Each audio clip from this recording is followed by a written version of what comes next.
Welcome to my mini vlog from Vihaya craft. ఇవాళ నేను ఇంకా మా ఫాదర్ గ్రౌండ్కి వెళ్తున్నాము. చాలా చాలా చాలా రిక్వెస్ట్ చేశాక ఒప్పుకున్నాడు. ఇవాళ వెళ్తుంది బ్యాడ్మింటన్కి ఆడుకోవడానికి.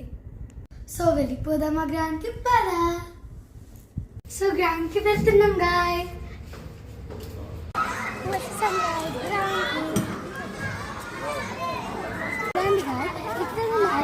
ఇక్కడ కొంచెం ట్రై చేద్దాం.